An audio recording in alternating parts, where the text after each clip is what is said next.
Nils Landgren. The funk unit, how did that band start? Was it an idea from you to make a band that could play funk music, or how did it start? Well, I used to play a lot of free jazz in Holland in the 70s. And it came to a point where I felt like I need some rhythm. I have to have something to hold on to. So I decided to start a band with 2 drummers and a bass player. No keyboards, nothing, just the 4 of us. And as I had played a lot in Holland, I actually made it to book a little tour. And I wrote music, and we went on tour, and it went great until the last gig we did in Tilburg, in the south of Holland. We were invited by a club, and after the first set, the whole audience went to the bar. What? Yeah. So I realized that maybe this is not, it's not a complete way to continue. Yeah. So I decided to change the band, and I hired a guitar player and a keyboard player and a sax player, and that became Nils Landgren Unit. And then it kind of evolved, and I started at JazzBaltica in 1991. And in 94, I got the permission from my predecessor, Rainer Hamann, to play a concert with my own band, but with Maceo Parker as a guest. So we did, and it was a huge success, and we had great fun. And after the concert, Rainer came to me and said, there's a guy here, his name is Siggy Loch, he wants to see you for breakfast tomorrow. So me and my wife Beatrice, we went for breakfast the next morning, and they had croissants and champagne and stuff. That was really it was wonderful. Wow. Extremely friendly. And he offered me a record contract.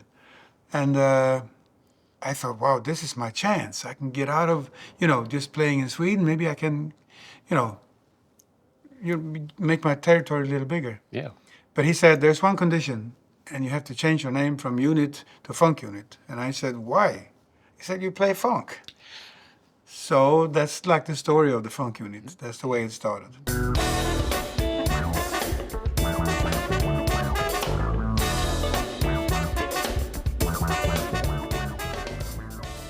What happened then after you had the contract with Siggy Loch? It was fantastic because I had total support. And first of all, I made the first Funk Unit album live in Stockholm. That I actually produced myself. And Rainer Hamann helped me to get some funding from JazzBaltica. So I put that out, and then Siggy bought the license. And then he produced my first act album, Painted Blue. And Siggy is actually the guy who painted my face on the cover. He was it? Because the artist who painted my clothes, he's a real painter, Rolf Rosa, and he said, no, I can't paint his face. Give me the pencil, Siggy said, and he painted my face. That was perfect. Siggy knows a lot of artists, and some of them did the covers of the records that you made with the Funk Unit. Did they? Yes, Siggy makes a lot of the covers himself, yes. Okay.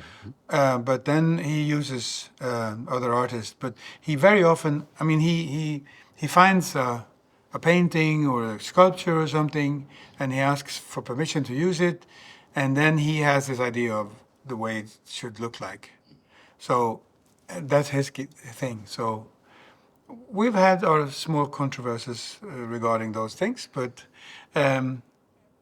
he knows what he wants, and that's fine. That's wonderful. I think it works. It works great. And, we're just happy that we're able to make music and to be able to spread it around the world. And ACT does a fantastic job.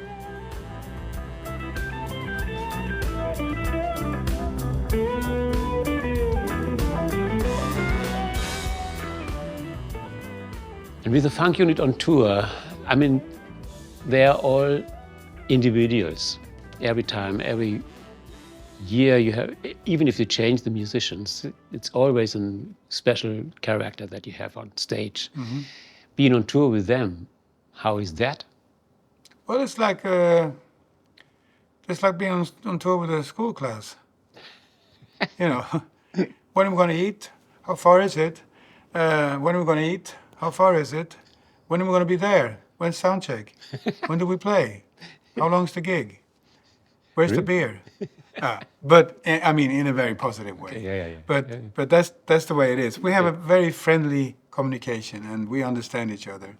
And everybody, as you say, we're individuals, and everybody are allowed to be individuals. And I think that's very important.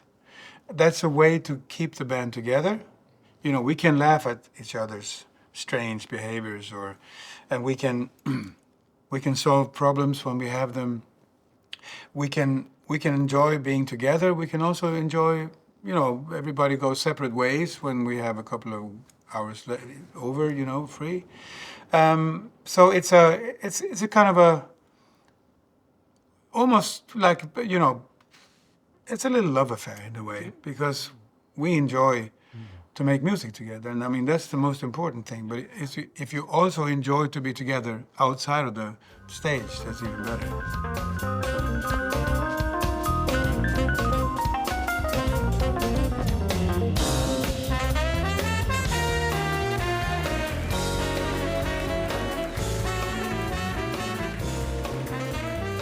I have to say that when we started, 1997, that was the first tour, we had to pay to play. What? Yeah, because, you know, we played on the door, and we had a Swiss booker. I don't know what kind of deals he made, but we didn't see any money because he had, you know, bills to pay too. So he took the money first, so there was no money left for us. So we played in Trainerpalast in Berlin, for example, and it takes 2,500 people. There was 40 people in the audience, and after the show, we didn't get no pay, and we had to pay for the beer. No. So that's the way we started. Yeah, Jeez. and the guy came home with less money than when they left.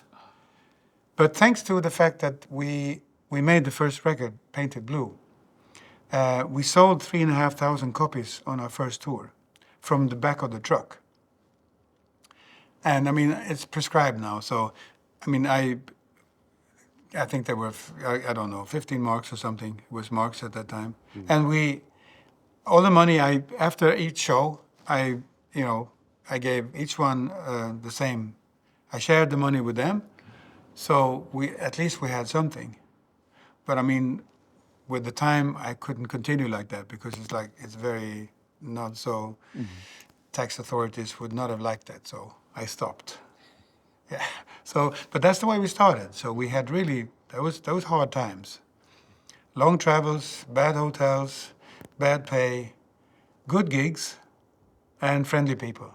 And that helped a lot. So we built a fan base in Germany, and mostly in Germany, actually. Okay. And Germany is a fantastic country to play. Yeah?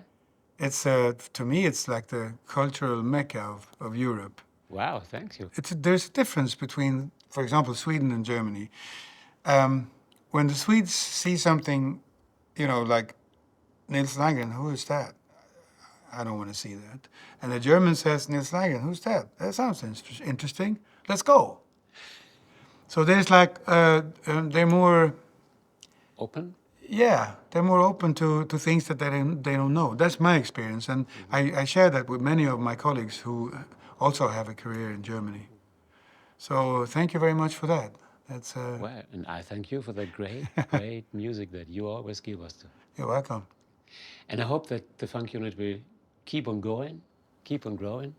We keep on going till we fall off stage, you know. Okay.